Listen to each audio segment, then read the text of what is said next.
بسم اللہ الرحمن الرحیم۔ وطن عزیز اس وقت ڈپلومیٹکلی اسٹیبلٹی کے ساتھ ساتھ جو ہے وہ فورن فرنٹ پر اچیومنٹ سمیٹ چکا ہے، اور اسی اچیومنٹس کو لے کر ہمارے پرائم منسٹر شہباز شریف اپنے اعلیٰ سطح وفد کے ہمراہ سعودی عرب کے 3 روزہ دورے پر ہیں۔ سعودی ولی عہد نے ان کو اس دورے کی دعوت دی تھی، جہاں پر وہ فیوچر انویسٹمنٹ انیشیٹو میں شرکت کریں گے، جہاں یقیناً پاکستان پائیدار ترقی، اقتصادی شمولیت، انوویشن اور خاص طور پر جو بدلتے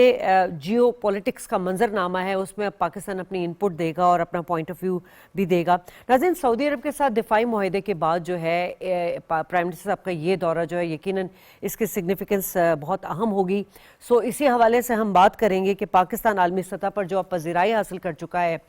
خطے میں ایک ابھرتا ہوا ملک بن چکا ہے، اور دنیا جو ہے پاکستان کے بدلتے ڈائنامکس کو بڑا غور سے دیکھ رہی ہے، تو اس سرمایہ کاری کانفرنس سے پاکستان کیا کچھ سمیٹ سکتا ہے۔ ساتھ ہی ہم بات کریں گے بڑا اہم جو اس وقت ہاٹ ایشو بنا ہوا ہے، استنبول مذاکرات کا تیسرا دور ہے، جو کہ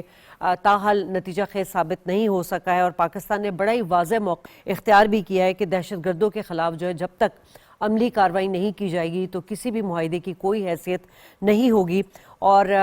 افغان طالبان کے حوالے سے اگر بات کریں تو اس وقت وہ ٹال مٹول سے ہی کام لے رہے ہیں، جبکہ جو ثالث ہیں ترکیہ اور قطر، وہ چاہ رہے ہیں کہ فریقین معاہدے پر رضامند ہو جائیں۔ سو اسی حوالے سے بات کریں گے کہ مذاکرات نتیجہ خیز ثابت کیوں نہیں ہو رہے ہیں، اور اگر اس کو کمپیئر کیا گا جو پچھلا جو دوحہ ایکارڈ تھا اس حوالے سے کہ افغان طالبان نے جتنے اس وقت کنڈیشنز اپنی ان کو رکھی گئی تھی اس پہ کتنا عمل کیا انہوں نے اور نہیں کر سکے، اس کی وجوہات کیا ہیں۔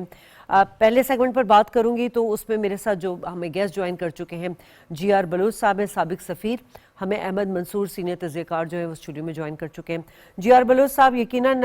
یہ جو پرائم منسٹر صاحب کا دورہ ہے دفاعی معاہدے کے بعد یہ دوبارہ ان کا دورہ، لیکن اس دوران جتنی کامیابی سمیٹی گئی اور جو عالمی سطح پر پاکستان کو پذیرائی مل چکی ہے، اور یقیناً جو خطے میں پاکستان اپنے جھنڈے گاڑ چکا ہے سفارتی طور پر، آپ کس طرح دیکھ رہے ہیں، اس کی اہمیت کیا ہے اس وقت؟ تھینک یو جی۔ دیکھیے، ہم اس چیز کو ڈسکس بھی پہلے کر چکے ہیں کہ الحمدللہ معرکہ حق کے بعد اور پھر جو اس کے بعد ہم نے جو اپنی ڈپلومیٹک فرنٹ پہ جس طرح سے پیش بندی کی، جس طرح کی پلاننگ کی، جس قسم کا کریٹیوٹی کا مظاہرہ کیا، آؤٹ آف باکس کیا، تو الحمدللہ ہماری جو ڈپلومیٹک فرنٹ کی کامیابیاں ہیں، جس طرح آپ نے فرمایا کہ وہ سمیٹتے چلے جا رہے ہیں، بلکہ ہم یہ کہیں گے کہ اللہ کی طرف سے یہ بھی ایک انعامات ہیں جو آپ کو ملتے ہیں۔ دیکھیے، ہمیشہ کہا جاتا ہے چاہے وہ انڈیویجول ہو یا کوئی گروپ ہو کہ عزت یو کی not demand respect, the respect has to be earned۔ تو پاکستان نے وہ اپنا ایک ڈپلومیٹک اور ملٹری اسٹیٹس ارن کیا ہے اپنے ڈیڈز کے ساتھ، اپنے اسٹیٹ پاور ڈپلومیسی کے ساتھ، اصول کے ساتھ، اور بہت پیش بندی کے ساتھ، اور ایک لحاظ سے فور سائٹ کے ساتھ۔ اور اس میں میں یہ کہنا، اس میں کوئی ایگزیجریشن نہیں ہوگی کہ اس میں لیڈرشپ کا بہت بڑا ہاتھ ہوتا ہے، اور ہمارے جو اس وقت ملٹری لیڈرشپ ہے، فیلڈ مارشل، ان کا بہت بڑا کردار ہے، ہمارے پرائم منسٹر کا بڑا کردار ہے۔ تو وہ جو ساتھ مل کے پولیٹیکل اور ملٹری لیڈرشپ ساتھ چل کے جو کچھ ہم نظر آ رہا ہے، یہ اس کا نتیجہ ہے۔ اور دنیا کو پتہ ہے کہ پاکستان ایک ریلائبل پارٹنر ہے، پاکستان ایک کریڈیبل جو ہے وہ کنٹری ہے، اور پاکستان ایک ہارمونیس لیڈرشپ کے اس وقت گائیڈنس میں ہے۔ اور یہ 3-4 چیزیں ہیں جس وجہ سے کوئی بھی دنیا کی کنٹری آپ پہ ٹرسٹ کرتا ہے اور آپ کے ساتھ ڈیل کرنا چاہتا ہے۔ اس کے برعکس اگر ہندوستان کو دیکھیں تو ان کے پینترے ڈفرنٹ ہیں، کچھ بولتے ہیں، کچھ کرتے ہیں، کوئی نہ کوئی اس کے پیچھے اپنا کوئی ایجنڈا ان کا ہوتا ہے، بائی لیٹرل نہیں ہوتا۔ دیکھیے، عالمی دنیا میں جب اپنے استوار کرتے ہیں بائی لیٹرل یا ملٹی لیٹرل ریلیشن شپ، تو اس میں ہمیشہ مشترک مفادات کی بات کی جاتی ہے، صرف ایک مفاد کی نہیں۔ ہندوستان کو جناب تیل لینا ہے، پروفٹ کمانا ہے رشیا سے، لیکن ساتھ ساتھ پینگی بھی لڑانی ہے رشیا کے ساتھ بھی اور یورپ کے ساتھ۔ ایک ایسا ملک جو ان کی نظر میں اینیمی بنا ہوا ہے، آپ یہ نہیں کر سکتے۔ اس سے پھر ایک کریڈیبل ڈپلومیسی نہیں بنتی. لیکن پاکستان کا موقف بڑا, even in the case of Ukraine بھی کہا جائے تو بڑا باوصول جو ہے وہ ہے, despite lot of pressure on Pakistan. Domestic بھی تھا پھر بھی ہم نہیں کر پائے. جی ٹھیک ہے سر, آپ کا پوائنٹ آ گیا. احمد صاحب, خطے کا فاتح قرار دیا عالمی جریدے نے, اور صدر ٹرمپ نے دوبارہ جو ہے آسیان میں پاکستان کو اچھے لفظوں میں یاد کیا, اور بالخصوص ہمارے پرائم منسٹر اور فیلڈ مارشل صاحب کا دوبارہ ذکر کیا. اب سوال یہاں یہ پیدا ہوتا ہے کہ اس کانفرنس کا جو موضوع ہے خوشحالی کی کنجی اور ساتھ ساتھ جو ترقی کی نئی سرحدیں کھولنا ہے, لیکن ہم پھر وہی بگین بات کرتے ہیں, کیونکہ اب تو یہ سٹارٹ ہوئی ہے کانفرنس, اس میں جو ایگریمنٹس ہوں گے یا جو معاہدے, کیونکہ اس کو سرمایہ کاری کے حوالے سے بڑی اہمیت حاصل ہے, اور اس کو بہت سارے جو ہے اکنامکلی جو فورمز ہیں ان کے آلٹرنیٹ بھی سمجھا جا رہا ہے. سرحدوں کا جب تک ڈسپیوٹ رہے گا تو اس طرح کے فورمز پہ کا جو کے نتائج جو ہوتے ہیں وہ اتنے فروٹفل نہیں ہوتے ہیں, جیسے کہ ابھی جی آر بلوچ صاحب نے بھی ذکر کیا. آپ کیا سمجھ رہے ہیں کہ اس میں یقیناً پاکستان کا جو پوائنٹ آف ویو ہوگا وہ پہلے کی نسبت زیادہ غور سے سنا جائے گا؟ دیکھیں شازیہ خان صاحبہ, جو ایسے فورمز میں شرکت ہے وہ ہمیشہ اس کو براہ راست فائدہ مند جو مختلف ممالک ہیں ان کے لیے نہیں سمجھا جاتا, لیکن بالواسطہ وہ بہت زیادہ فائدہ مند ہوتے ہیں. یہاں میں دو اس کے پہلو ہیں ان پہ بات کروں گا. پہلی بات تو یہ ہے کہ پاکستان کی یہ خوش قسمتی ہے سفارتی جو کامیابیوں کی ایک تاریخ اس وقت رقم ہو رہی ہے پاکستان کی. ہم دیکھتے ہیں کسی فورم پہ ہمارے جو وزیر اعظم ہیں شہباز شریف اور ہماری لیڈرشپ وہاں پہ ہے, ایک اور فورم پہ فیلڈ مارشل سید عاصم منیر ہوتے ہیں, تو پھر پوری دنیا میں پاکستان مرکز نگاہ ہوتا ہے اور خبروں کا مرکز ہوتا ہے. ابھی اس کا اثر ختم نہیں ہو رہا ہوتا, دوسرا موقع پاکستان کو مل جاتا ہے. تو یہ تواتر سے اس وقت جو یہ سلسلہ چل رہا ہے, اور اب یہ خاص طور پہ یہ سعودی عرب کا یہ جو ریاض کا جو وزٹ ہے شہباز شریف کا, فیوچر انویسٹمنٹ انیشیٹو ہے, اور اس کو ہمیں یہ دیکھنا ہے کہ یہ کوئی معمولی سرمایہ کاری کا فورم نہیں ہے. اس وقت جو عالمی جو سرمایہ کاری کے جتنے بھی فورمز ہیں اس میں اس کو کلیدی اہمیت حاصل ہے, کیونکہ ویژن 2030 جو سعودی عرب کا ہے, محمد بن سلمان جو سعودی ولی عہد ہیں ان کا ہے, اس میں یہ اسی سلسلے میں یہ ہے, اس میں عالمی رہنما وہاں پہ موجود, پوری دنیا کے سرمایہ کار موجود. اور میں یہاں پہ بڑے دعوے سے کہہ سکتا ہوں کہ سعودی عرب کی جو لیڈرشپ ہے وہ مرکز نگاہ ہوگی, وہ میزبان ہیں. سارے جو وہاں پہ جو شرکا ہیں ان کا یقینی طور پہ جو ایک توجہ کا مرکز ہے وہ سعودی عرب ہوگا. دوسرے نمبر پہ پاکستان کے وزیر اعظم شہباز شریف, پاکستان کا وفد اور پاکستان, اس فورم میں اس کی حیثیت آپ کو نظر آئے گی. اس کی کیا بنیادی وجہ ہے؟ ہم مارکہ حق کی بھی بات کر رہے ہیں بالکل, اور پاکستان سفارتی کامیابیاں جو سمیٹی ہیں, اور صدر ٹرمپ جہاں جاتے ہیں ان کے منہ سے 200 ممالک میں سے پاکستان کا نام بار بار نکلتا ہے, اور وہ فیکٹس نکلتے ہیں جو ہم نے دنیا کو باور کروائے ہیں, وہ دنیا کو یاد کروا رہے ہیں, وہ انڈیا کو یاد کروا رہے ہیں کہ پاکستان کیا ہے. تو یہاں بھی پاکستان کے جو وزیر اعظم شہباز شریف اور پاکستان کی جو لیڈرشپ ہے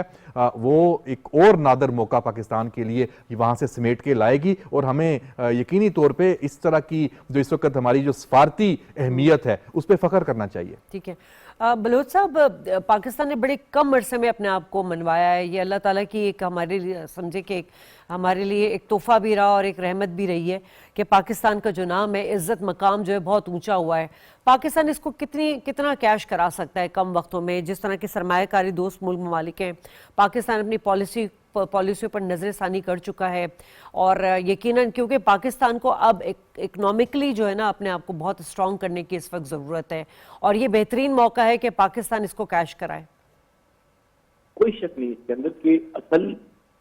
امتحان ہے ایز اے کنٹری کہ ہم کس طرح سے ان ملٹری اور ڈپلومیٹک جس سے اس وقت پاکستان ایک مڈل پاور گلوبلی ہو کے ابھرا ہے, اس کو آپ نے کس طرح اپنے عوام کی خوشحالی کے لیے,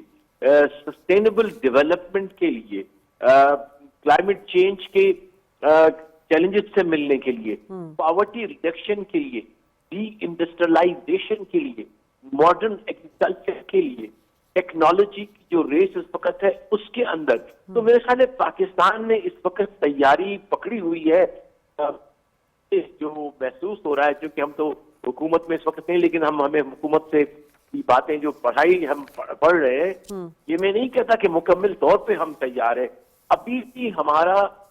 اس طرح سے انڈسٹریل زون بنائے جو کہ ایک دنیا کے اندر نظیر بن جائے اور وہاں ایک کمپٹیشن ہو انویسٹر کا کہ ہم آئیں گے، جس میں انرجی کی فراہمی ہے، جس میں انفراسٹرکچر کی فراہمی ہے، پانی کی فراہمی ہے. تو وہ تیاری جو ہے وہ ہمیں کرنی چاہیے. اس سے ہی پھر ہم آگے اپنے اس گڈ ول کو ایک اپنے ملک کے مفاد میں، خاص طور پر معیشت کے حوالے سے جو کہ بڑا چیلنج ہے ہمارے لیے، ہم نے یہ خیال ہے، مجھے امید ان کا بھی یہی ویژن تھا کہ 30 سے پہلے مڈل انکم کے ریس میں تو شامل. ٹھیک ہے. ہمارا پر کیپیٹا جو ہے وہ بہت کم ہے، اس کو اور بڑھا. تعلیم ہے، انڈسٹریلائزیشن ہے، ایگریکلچر ہے، مائننگ اب ایک نیا جو ہے اس کو آپ نے بنانا ہے. سو اسکائی از دا لمٹ. صرف یہ ہے کہ آپ نے پلاننگ کرنی ہے، محنت کرنی ہے، کریٹیو ہونا ہے اور انشاءاللہ موقع آپ کے پاس ٹھیک آتے ہے. ہیں. جی آر بلوچ صاحب بہت شکریہ آپ کا. یقیناً یہ دورہ انتہائی اہمیت کا حامل ہوگا. دفاعی معاہدے کے پاکستان جو ہے سرمایہ کاری کے حوالے سے جو ہے یقیناً اس میں بڑی کوئی ڈیولپمنٹ ہمیں نظر آئے گی. اب ذرا بات کر لیتے ہیں ایک بہت اہم جو اس وقت ہارڈ کور ایشو ہمارا بنا ہوا ہے، جس پہ روزانہ کی بنیاد پر ڈیبیٹ بھی ہو رہی ہے اور ساتھ ساتھ استنبول مذاکرات کا جو ہے وہ تیسرا دور جو ہے وہ چل رہا ہے، لیکن نتیجہ خیز ثابت نہیں ہو رہا. ڈیڈ لاک کیا ہے، اس پہ ہمیں جو اپنی ایکسپرٹیز دیں گے، ہمیں جوائن کر چکے ہیں حسن خان صاحب، سینئر تجزیہ کار ہیں. بہت شکریہ حسن صاحب. کیا لگ رہا ہے آپ کو سر،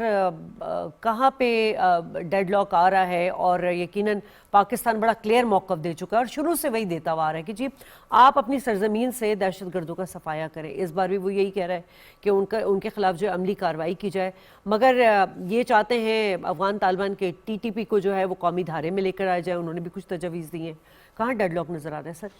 بہت شکریہ شازیہ. میرے خیال میں یہ جو ہم دیکھ رہے ہیں کہ تیسرا دن بھی آج مکمل ہوا. سیٹرڈے کو یہ ڈائلاگ شروع ہوئے تھے استنبول میں، اور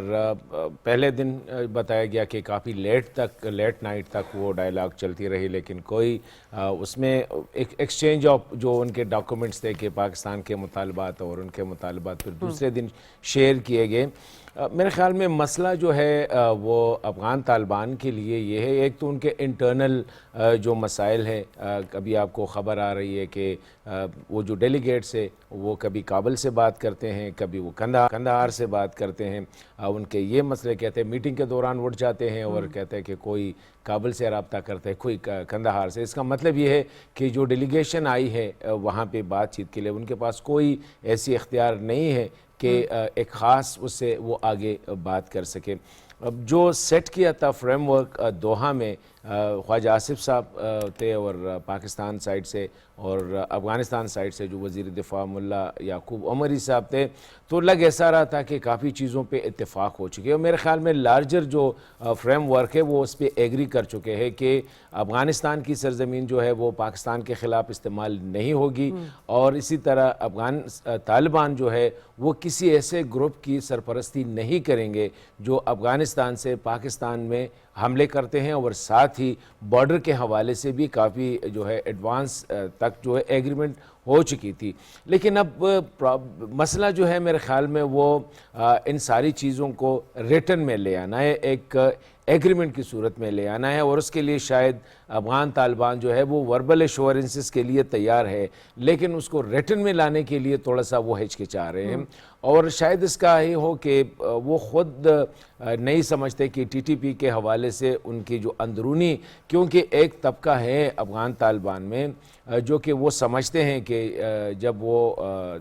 جہاد یا امریکہ اور اس وقت کی حکومت کے خلاف لڑ رہے تھے تو پاکستانی حکومت اور پاکستانی عوام نے ان کی بڑی وہ کی تھی. ٹھیک ہے ٹی ٹی پی بھی ان کے ساتھ تھی، لیکن اگر ریاست اور عوام نہیں ہوتے. لیکن حسن صاحب آپ نے بھی بات کی کہ وہ چاہ رہے ہیں کہ برٹن فریم ورک میں لے کر آیا جائے، جبکہ پاکستان یہ واضح کر چکا ہے کہ بھائی جب تک آپ عملی کارروائی نہیں کریں گے ٹی ٹی پی کے اور بلوچ دہشت گرد تنظیم کے خلاف نہیں کریں گے، تب تک کسی بھی معاہدے کی کوئی حیثیت نہیں رہے گی. کیونکہ آپ کو یاد ہوگا کہ دوحہ میں بھی اسی قسم کے معاہدے ہوئے تھے اور یقین دہانی کرائی گئی تھی کہ بھئی ٹھیک ہے ہماری سرزمین افغانستان کی پاکستان کے خلاف نہیں استعمال ہوگی. اس وقت پاکستان بڑا جارحانہ اور واضح ایک کہتے ہیں نا پروپوزل لے کر گیا ہوا ہے. آپ کو کیا لگتا ہے کہ کیا افغان طالبان اس پر راضی ہوں گے کہ فوری عملی کارروائی کی جائے؟ کیونکہ اس دوران تو آپ دیکھیں پھر دراندازی تو ہو رہی ہے نا, دہشت گردی تو پھر بھی ہو رہی ہے, اتنے خوارج آ بھی رہے, ہماری فورسز مار بھی رہی ہیں انہیں. دیکھیں اس میں تو کوئی شک نہیں کہ پاکستان نے ریڈ لائن ڈرا کیے ہیں, اور پاکستان نے یہ نارمل اب جو نیا نارمل اب اسٹیبلش کیا ہے وہ یہ ہے کہ پاکستان پہ کہیں سے بھی حملہ ہو اور ہمیں یہ پتہ ہو جائے کہ یہ افغانستان سے اس کو آرکسٹریٹ کیا گیا ہے تو پاکستان رسپونڈ کرے گا. لیکن میرے خیال میں پاکستان بھی ابھی یہ جو ہمارے انٹرلاکیٹرز ہیں وہ سمجھتے ہیں کہ ٹی ٹی پی کے خلاف افغان طالبان کے لیے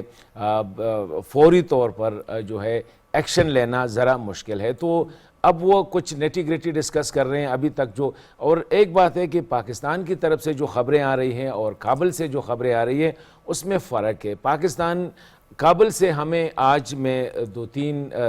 جگہوں پہ میں نے بات کی اور اسپیشلی وہاں کا جو میڈیا ہے کابل سے وہ یہ تاثر دے رہے ہیں کہ ایگریمنٹ تقریباً ہو چکا ہے اور شارٹلی جو ہے ہو سکتا ہے کہ وہ پریس ریلیز یا ایک جائنٹ اعلامیہ جو ہے وہ ایشو کیا جائے گا. یہ آج تقریباً آفٹرنون کے بعد کابل سے یہی خبریں آ رہی تھی, اور کچھ میں نے افغان جرنلسٹ سے جو بات کی تو ان کا بھی یہی موقف تھا کہ انہوں نے بات کی ہے استنبول میں جو ڈیلیگیشن ہے ان میں سے کچھ افراد کے ساتھ, اور ان کا موقف ہے کہ بات اطلاعات کی شیئرنگ تک جو ہے کوئی ایشو نہیں ہے, بارڈر سیکیورٹی کے حوالے سے بات آگے چل چکی ہے. لیکن مانیٹرنگ ہے کہ کس طرح مانیٹر کیا جائے, کیونکہ پاکستان چاہتا ہے کہ ان کے خلاف اگر ایکشن لیا جاتا ہے تو وہ ویریفائیبل ہو, یہ نہیں کہ وربلی بتایا جائے کہ ہم نے یہ کیا, ہم نے وہ ویریفائیبل ہو. اور اسی طرح پاکستان نے بھی ایشورنس دی ہے کہ اگر پاکستان کی سرزمین آپ کے خلاف استعمال ہو رہی ہے, آپ ہمارے ساتھ اگر اطلاعات شیئر کریں تو ہم انشور کریں گے. تو میں سمجھتا ہوں کہ یہ جو اطلاعات کی شیئرنگ والی جو کلاز ہے اور مانیٹرنگ والی کلاز ہے اس پہ اب مزید وہ ڈسکس کر رہے ہیں. لیکن بیسک چیز جو ہے جہاں پہ ابھی تک وہ تیار نہیں ہے وہ ریٹن ایگریمنٹ پہ ہے کہ وہ کوئی چیز ان رائٹنگ اس ایسے موقع پہ دینے کے لیے تیار نہیں. اور شاید اس کا ایک اور بھی اینگل ہو سکتا ہے کہ ودن طالبان رجیم جو ہے یہ ایک تو یہ ہے کہ وہ عوام کا نمائندہ حکومت نہیں ہے نمبر 1. دوسری بات یہ ہے کہ عوام ابھی تک ان کو ایک غاصب ٹولے کے طور پر جو ہے افغانستان میں آپ جیسے بھی بات کریں تو وہ یہی کہیں گے کہ یہ جو ہے نا قبضہ کیے ہوئے ہیں حکومت پہ. تو ان کے لیے یہ بھی ایک مسئلہ. پھر ان کے درمیان جو اختلافات ہیں مختلف گروپس کے, ودن کندہار گروپ آپ کو 3 بڑے گروپ نظر آئیں گے, ودن طالبان بڑے 2 گروپ, کندہاری گروپ ہے, حقانی گروپ ہے, یہ نظر آئیں گے. پھر اگر آپ اس ڈیلیگیشن کو دیکھیں تو ان میں جو گروپ گئی ہوئے ہے ان میں دونوں گروپس کے نمائندے شامل کیے گئے ہیں. مطلب یہ ہے کہ وہ ایز اے یونیفارم یونٹ جو ہے وہ بات نہیں کر رہے, بلکہ طالبان رجیم کے لیے بھی اور ساتھ ساتھ اپنے گروپس انٹرسٹ کا بھی بات کر رہے ہیں. بڑی اچھی بات کی آپ نے حسن صاحب, اور اسی بات کو احمد صاحب آپ اس طرح بھی اس سوال کو میرا لیجئے کہ ہماری پاکستان کی جانب سے بھی یہ کنڈیشن دی گئی ہے کہ بھائی افغان طالبان رجیم میں اپنے جو خارجوں کی جو اندازی ہے اس کو ختم کرے. یعنی ہمیں نظر آ رہا ہے جس طرح بات کی کہ وہاں اتنے گروپس بن گئے ہیں اور آپس میں اتنا کلیشز ہیں. دوسرا افغان طالبان حکومت یقیناً ٹی ٹی پی کے زیر اثر بھی ہے, سب سے بڑی چیز یہ کہ وہ ان سے ڈرتے بھی ہیں. یہ تمام چیزیں لے کے آپ کیا سمجھ رہے ہیں کہ واقعی وہ کسی اس پوزیشن میں ہوں گے کہ وہ معاہدے پر آئیں گے؟ کیونکہ اب جو ثالث ہیں وہ تو ہر طرح سے چاہ رہے ہیں کہ اس مسئلے کا حل جو مذاکرات سے نکالا جائے اور کوئی دونوں فریقین کے درمیان معاہدہ ہو جائے. دیکھیں افغان طالبان کو فیس سیونگ کے لیے اور دنیا کے سامنے اپنے آپ کو ایک بہتر پوزیشن پر لانے کے لیے معاہدہ تو پاکستان سے کرنا پڑے گا. وہ کیسے یہ مان سکتے ہیں کہ افغان جو سرزمین ہے وہ دہشت گردی کے لیے استعمال ہو پاکستان کے خلاف یا خطے کے کسی بھی دوسرے ملک کے خلاف؟ اور پاکستان کا یہ جو ایک اصولی موقف ہے اور ایک واحد ایک جو نقطہ ہے اس کے سے وہ کسی صورت انکار تو کر نہیں سکتے. لیکن مسئلہ کیا ہے؟ پاکستان جیسے حسن صاحب نے بتایا کہ ہم قابل تصدیق جو گارنٹی ہے پاکستان کی جو مذاکرات کار ہیں وہ مانگ رہے ہیں. اب اس میں جو اس میں بروکر ہیں اس وقت استنبول میں, ترکیے کی جو انٹیلیجنس ہے ان کے سربراہ ہیں, اس سے پہلے قطر کے جو حکام تھے وہ اس میں انہوں نے ان کا ایک بروکر کا جو رول تھا مذاکرات دونوں جانب سے, تو وہ بھی یہ اس بات کو مان رہے ہیں کہ کوئی ایسا